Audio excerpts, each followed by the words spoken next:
Mga ka-business, baka samantalahin ko itong pagkakataon na to.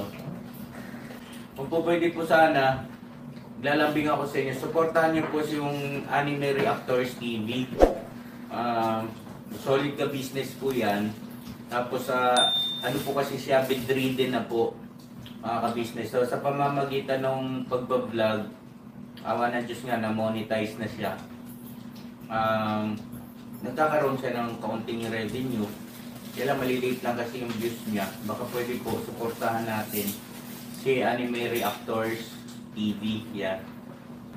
Pero bedridden na po siya. Kaya mapapansin nyo yung at least na mukha niya, pinapakita niya. Cartoon character. Supportahan po natin yan, Anime Reactors TV.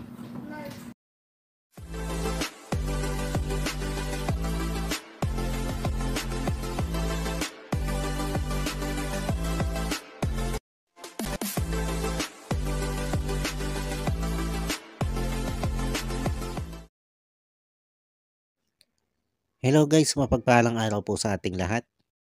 Narito pong muli ang inyong lingkod, Anime Reactors TV. At sa mga hindi pa po nakaka-subscribe dyan sa aking munting channel, ay baka pwede naman pong makipindot na po ng subscribe button.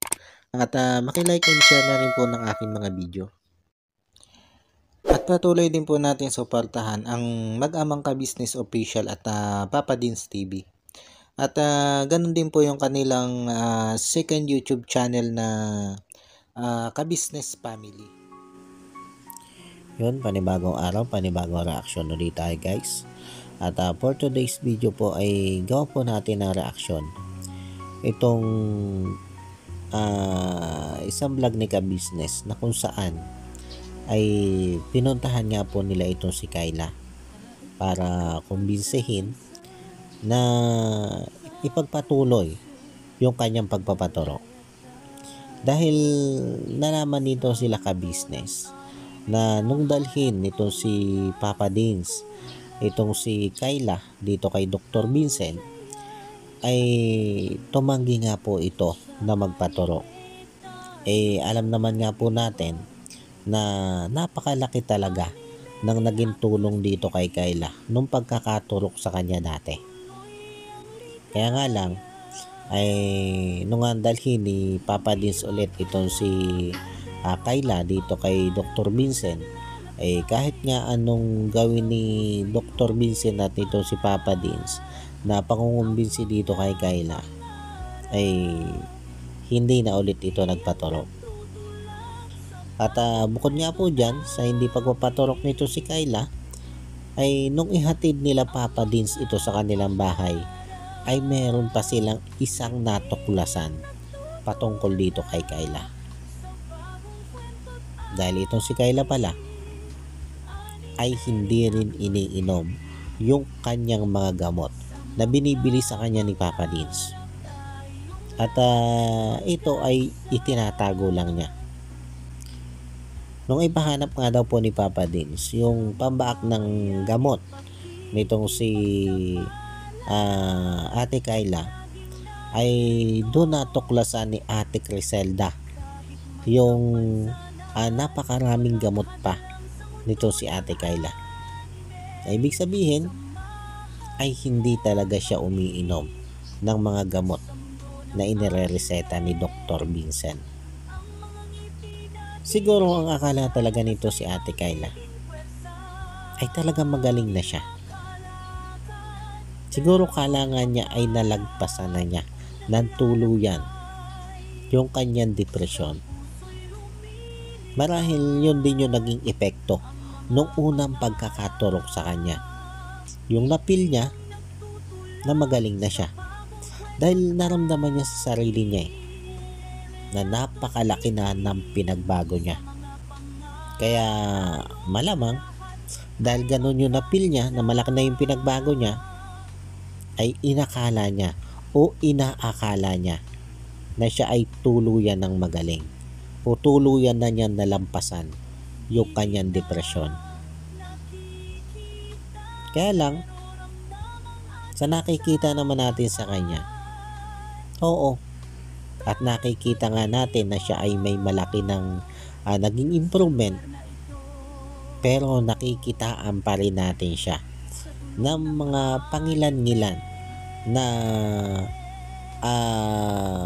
palatandaan na yung kanyang depresyon ay hindi pa talaga tuluyang magaling.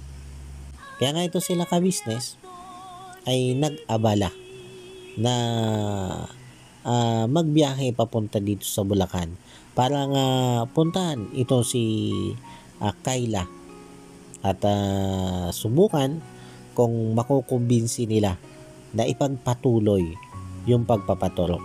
At ganoon din syempre yung ituloy-tuloy nito yung pag-inom ng kanyang gamot.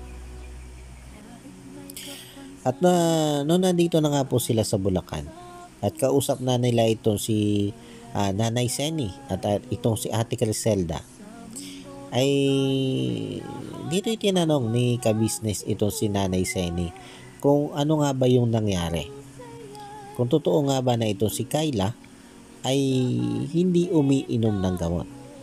At dito ay pinatunayan naman ni Nanay Seni yung sinabi nitong si Intoy na yun nga yung natuklasan nila nung ihatid nila itong si Kayla.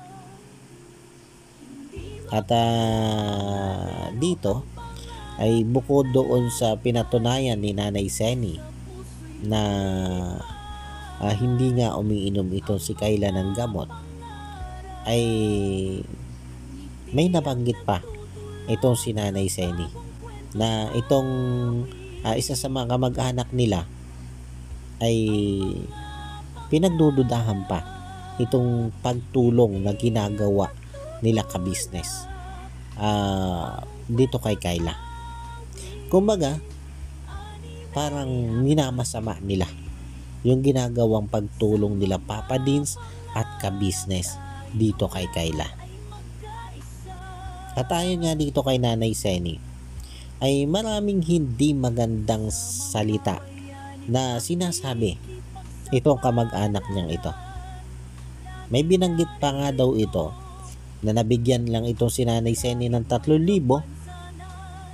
ay ipinagpaubaya na ni Nanay Seni itong si Kayla dito kay Laka Business.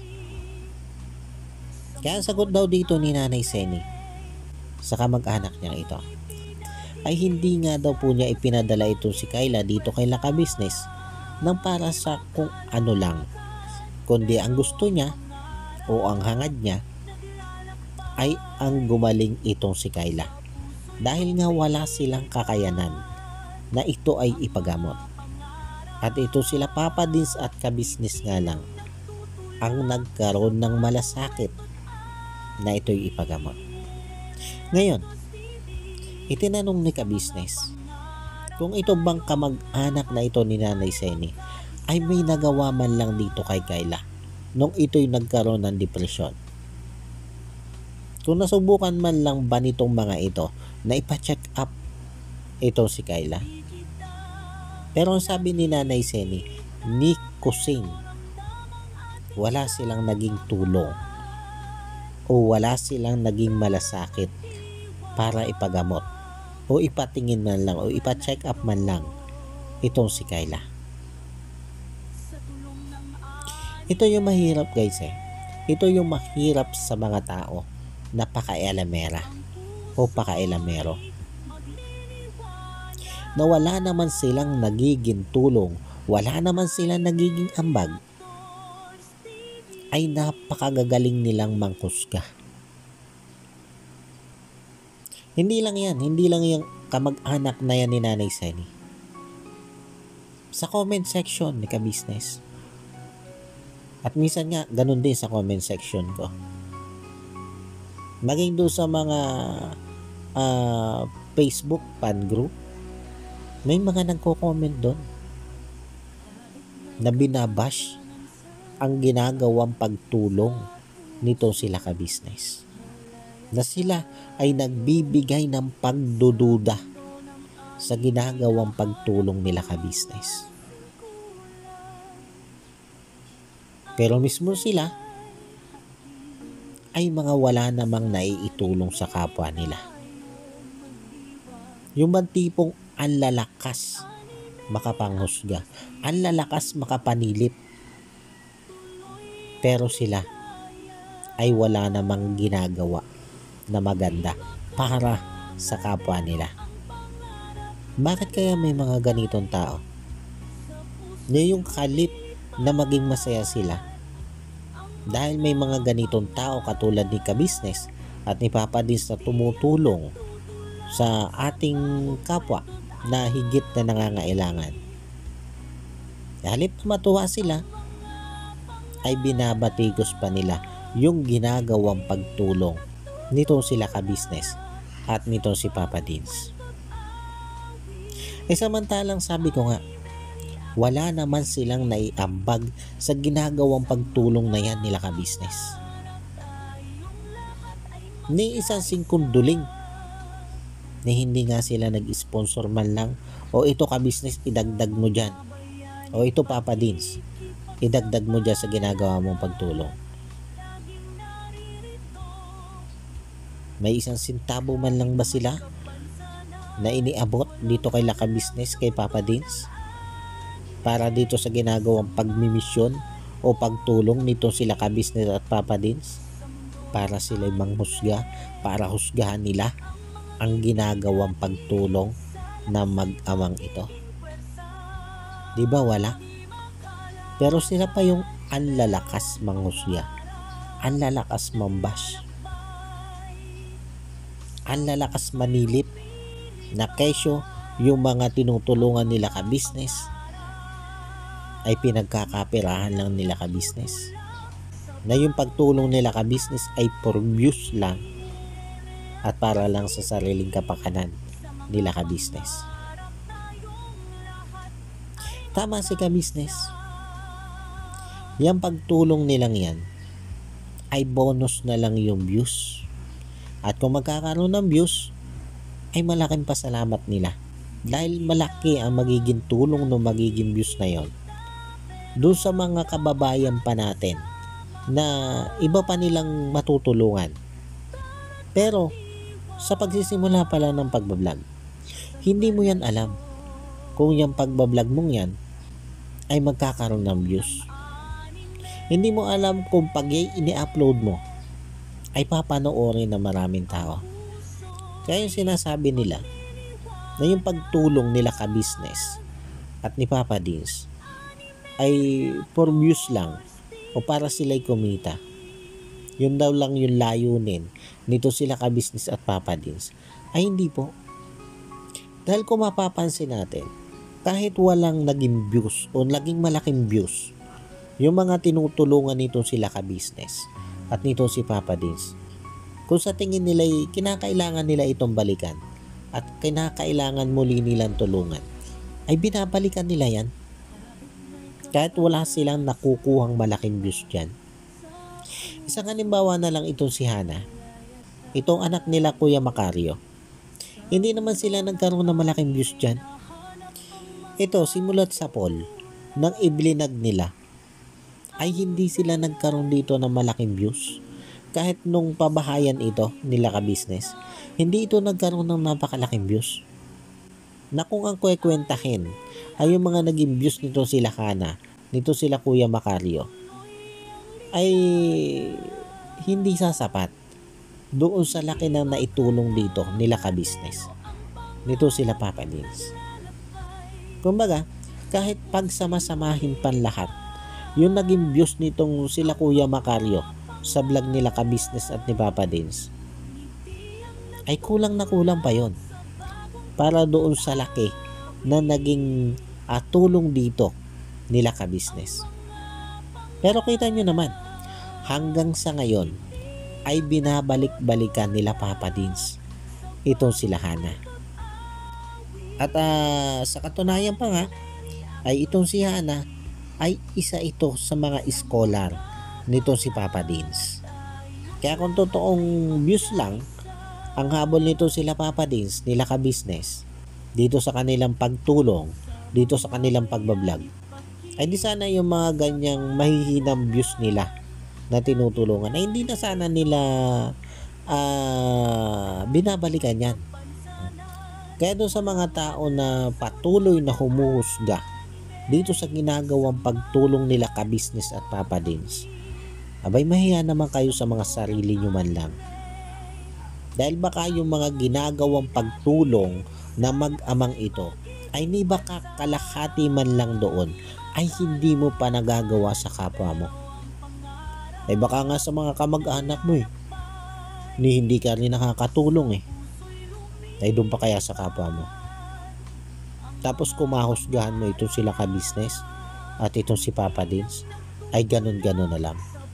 Ay samantalang ikaw ay ano na ba ang nagawa mong mabuti o tulong sa kapwa mo? May nagawa ka na ba para magsalita ka ng ganyan kay ka-business? Para questionin mo yung ginagawang tulong nitong sila ka-business at nitong si Papa Dins?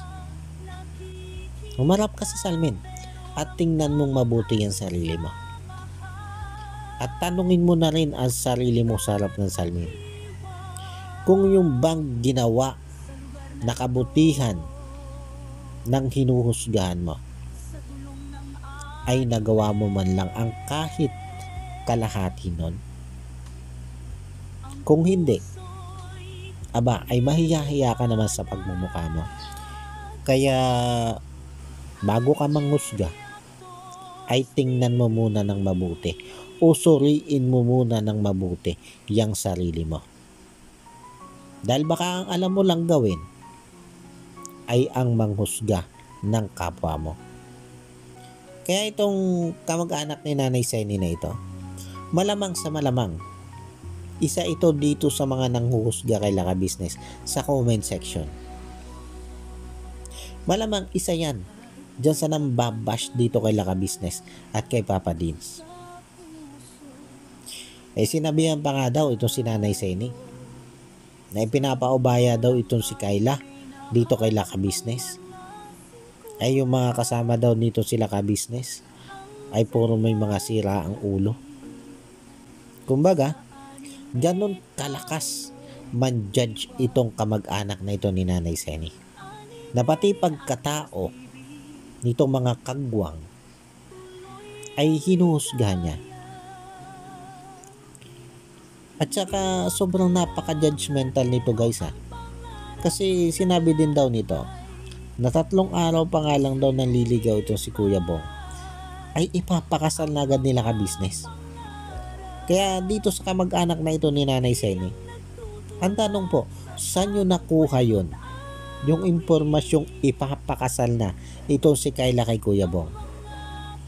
Ay naliligaw pa nga lang ito si Kuya Bong hindi pa nga ito sinasagot ni Kayla Kaya paano nyo nasabi na itong si Kayla at itong si Kuya Bong ay ipapakasal na? Ay wala pa nga nangyayaring sagutan.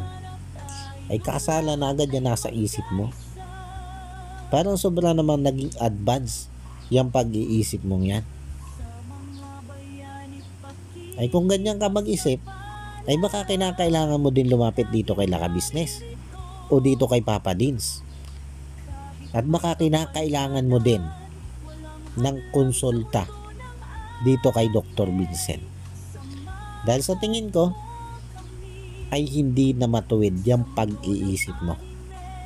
Kasi kung matuwid yung pag-iisip mo, ay baka nagpasalamat ka pa dito kay ka-business dito kay Papa Dins sa ginagawa nitong pagtulong dyan sa kamag-anak mo si Kayla. Pero halip nga magpasalamat ka, ay binabatikos mo pa itong sila ka-business, itong sila Papa Dins, doon sa ginagawa nilang pagtulong kay Kayla.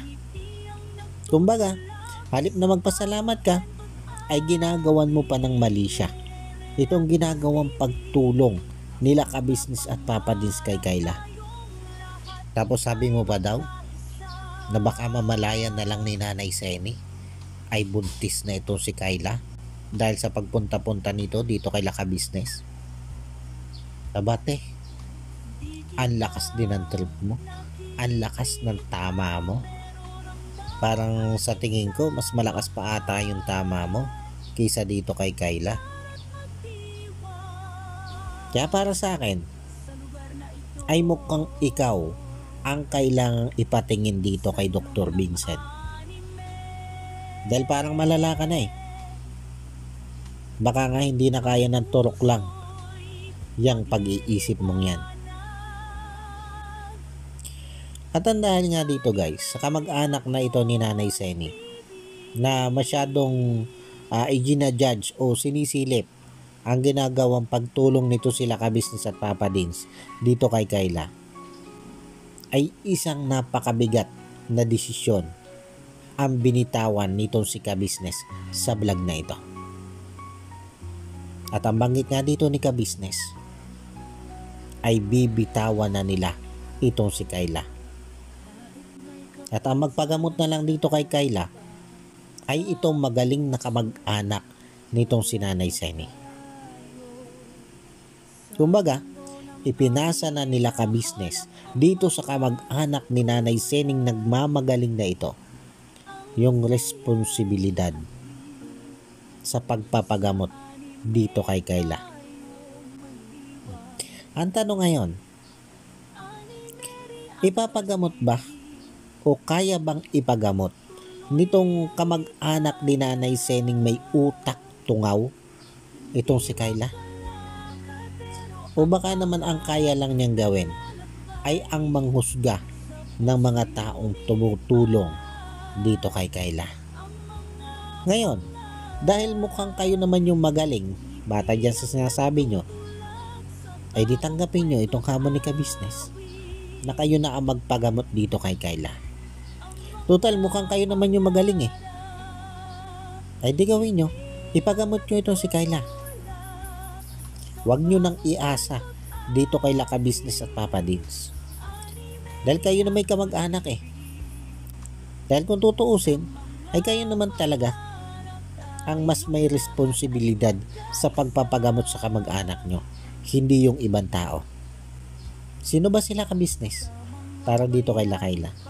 Hindi naman kamag-anak nitong sila Kyla, itong sila ka-business. Itong si Papa Dins. Pero tinutulungan nila itong si Kyla. Nandaig pa ang isang kamag-anak. At itinuturing na nila itong si Kyla na bilang isang kapamilya. Pero ikaw na totoong kamag-anak, hindi ka na nga nakatulong, nanghusga ka pa. Anong utak ang meron ka? Paano guys, hanggang dito na lang muna ulit po. At baka kung ano pa yung masabi ko dito sa kamag-anak na ito ni Nanay Seni. At sana po'y nagustuhan nyo itong aking reaction video na ito. At maraming salamat po doon sa patuloy pong sumusuporta at sa walang sawa po nanonood sa aking mga video. At sa mga hindi pa po nakaka-subscribe dyan sa muntik kong channel, ay baka naman po pwedeng makipindot na po ng subscribe button at maki-like and share na rin po ng aking mga video. At yun guys, bago po tayo magtapos ay gusto ko lang pong i-shout out itong sila Ma'am Nerissa ng New Jersey. Shout out po sa inyo ma'am at maraming salamat po sa patuloy nyo pong pagsuporta at sa walang sawa nyo pong panonood sa aking mga ina-upload na video. At shout out din po dito kay Ma'am Elena Capillo. Ma'am, maraming salamat din po sa patuloy nyo pong pagsuporta at sa walang sawa nyo din pong pagpapadala sa akin ng inyong blessing. At shout out din po dito kay Ma'am MK Inday Okray.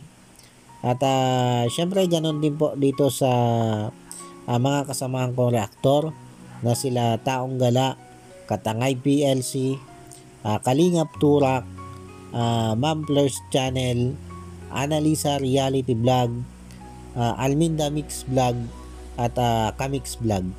Shout out po sa inyo. At yun, muli po ay maraming salamat po. At God bless po sa inyong lahat.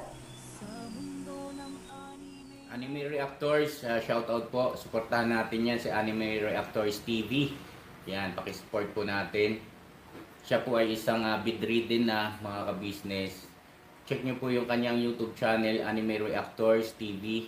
Siya po isang bedridden na, ayan, kahit papano nakakagawa-gawa siya ng mga reaction video patungkol sa ka-business official.